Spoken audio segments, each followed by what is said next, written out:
Shalom, Assalamualaikum warahmatullahi wabarakatuh. Saya Claudia Putri Karayeng dari kelas A1 Fakultas Hukum semester 5 Universitas Pembangunan Indonesia Manado.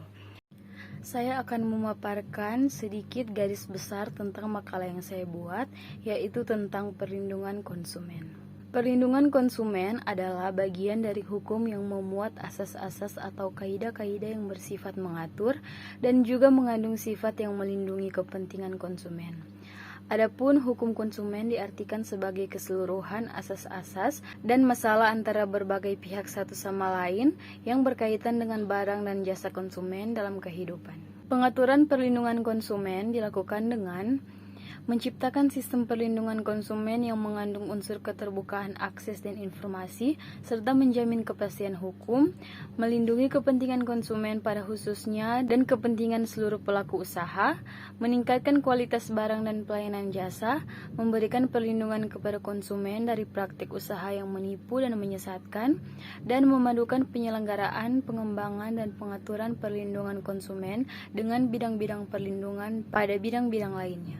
Terdapat 5 asas perlindungan konsumen, yaitu yang pertama asas manfaat, yang kedua asas keadilan, yang ketiga asas keseimbangan, yang keempat asas keamanan dan keselamatan konsumen, dan yang terakhir asas kepastian hukum. Tujuan perlindungan konsumen.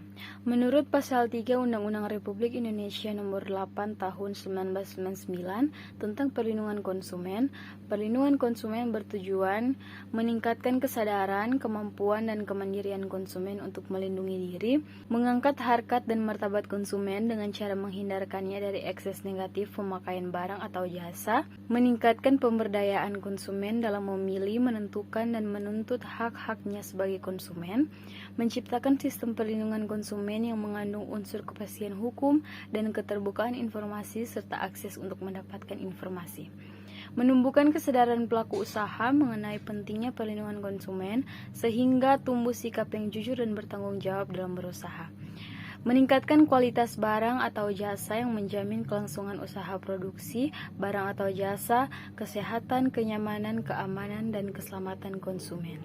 Konsumen dan pelaku usaha.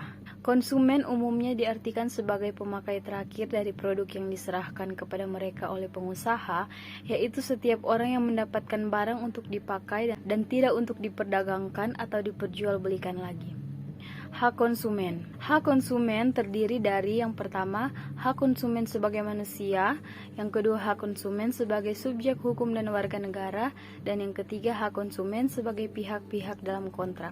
Kesimpulannya, yang dimaksud dengan pasal 19 Undang-Undang Perlindungan Konsumen adalah jika konsumen menderita kerugian berupa terjadinya kerusakan, pencemaran, atau kerugian finansial dan kesehatan karena mengkonsumsi produk yang diperdagangkan, produsen sebagai pelaku usaha wajib memberi penggantian kerugian, baik dalam bentuk pengembalian uang, penggantian barang, perawatan, maupun dengan pemberian santunan. Penggantian kerugian itu dilakukan dalam waktu paling lama 7 hari setelah tanggal transaksi. Dengan demikian, ketentuan ini tidak dimaksudkan supaya persoalan diselesaikan melalui pengadilan, tetapi merupakan kewajiban mutlak bagi produsen untuk memberi penggantian kepada konsumen. Namun demikian, dengan memperhatikan pasal 19 ayat 5, maka disimpulkan bahwa yang dimaksud di sini adalah kalau kesalahan tidak pada konsumen tetapi pada produsen. Jika sebaliknya kesalahan ada pada konsumen, produsen dibebaskan dari kewajiban tersebut. Dan sekedar tambahan informasi, di fakultas kami terdapat 6 fakultas. Yang pertama fakultas keperawatan, yang kedua fakultas hukum, yang ketiga fakultas teknik, yang keempat ilmu sosial dan ilmu politik, yang kelima fakultas pertanian, dan yang terakhir fakultas sastra Inggris. Bagi teman-teman yang ingin mendaftar dan bergabung dengan kampus kami Universitas Pembangunan Indonesia Manado, teman-teman bisa akses link yang ada di bawah ini. Ya, sekian pemaparan singkat dari saya. Semoga video ini bisa bermanfaat.